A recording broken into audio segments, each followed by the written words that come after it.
It was dusk. I was in the middle of the Afghan desert with some of that country's most highly trained troops. They had just raided a small compound serving as an opium factory, and we were now walking back to their base through the desert. As the sun started to disappear over the horizon, their commanding officer suggested a detour. He took us to the crest of a hill. Nothing in my House of Commons Defence Committee briefing had prepared me for what I saw through the gloom when I reached the top. Stretched out before us on a plateau was a colossal greenhouse, the likes of which would not be out of place at Kew. The last rays of the fading sun glinting on its triangular panes. Once inside, over some freshly made tea, the CO and his men walked me round the flower beds, packed with roses, lemons, and herbs. Through a translator, he told me about the challenges of horticulture in the desert and his planting scheme for the new academy. And I told him about the roses in my mother's garden, the Chelsea Flower Show, and Alan Titchmarsh.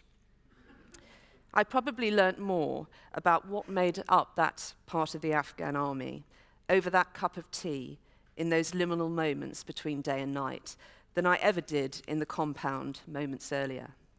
And I probably built up more rapport and trust with those men too.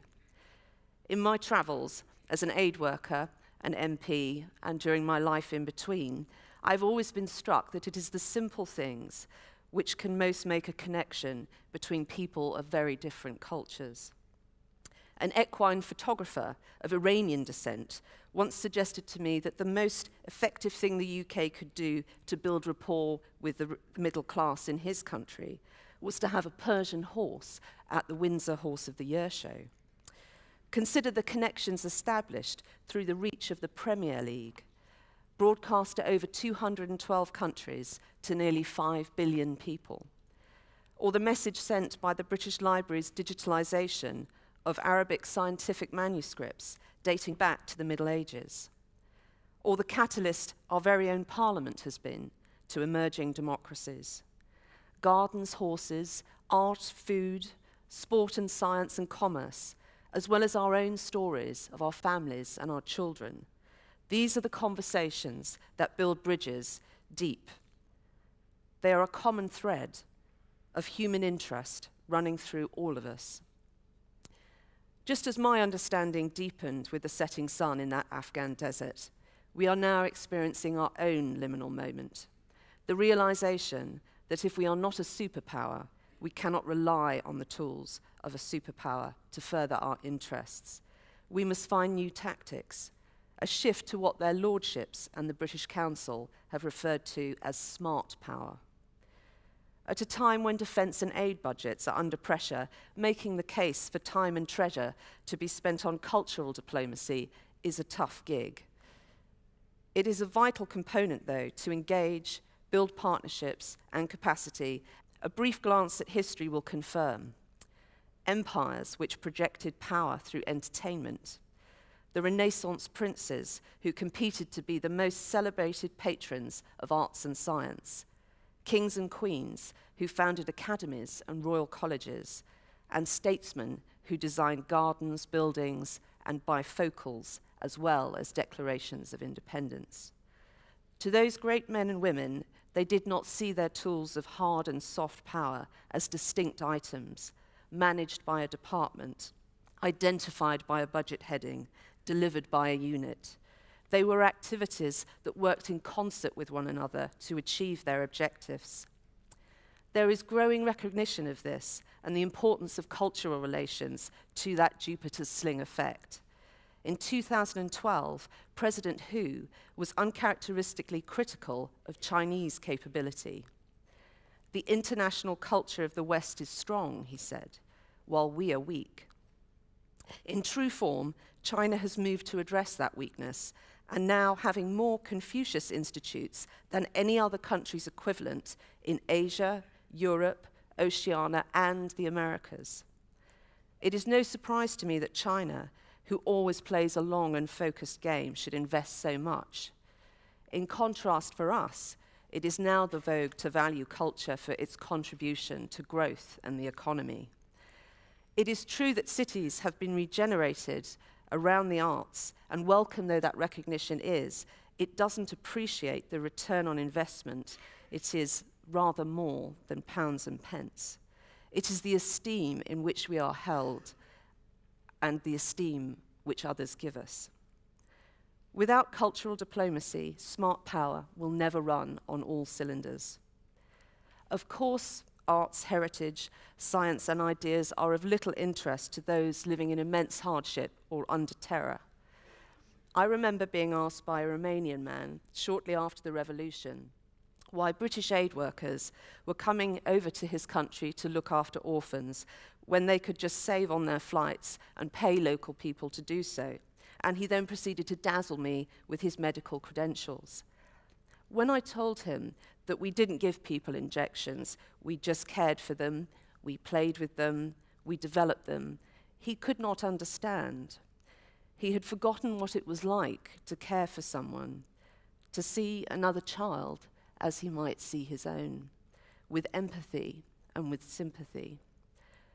Under Ceausescu, where 14-year-olds were still being bottle-fed, and where there was a deliberate attempt to infect children with the AIDS virus. He had not cared. He did not care. He could not care. It left me with a feeling, as a young aid worker, that we might have been better off doing more of the cooking and cleaning in that institution and enabling the locals to play with children. That experience made a lasting impression on me, how suffering and duress over time breaks that human thread between people, and how we can relate to individuals who commit acts of inhumanity, such as we have seen in Syria, Rwanda, and elsewhere. What use is cultural diplomacy then? Well, at a time of crisis and war, not much, but that is to misunderstand how it can help before a crisis occurs and after we have intervened. The moment of greatest political choice and the maximum limit of a nation's power is before we have to intervene. Post-intervention, political options decrease rapidly. And the moment of greatest political efficacy is when all levers of creating political choice work in concert, hard and soft power working together.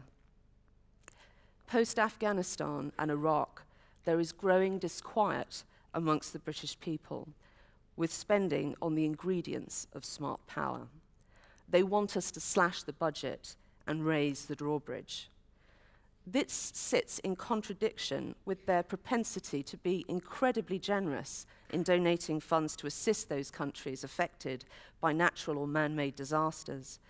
The loathing they have for the impotence we feel when confronted with terrorist organizations, the kidnap of schoolgirls, and an aggressive Russia.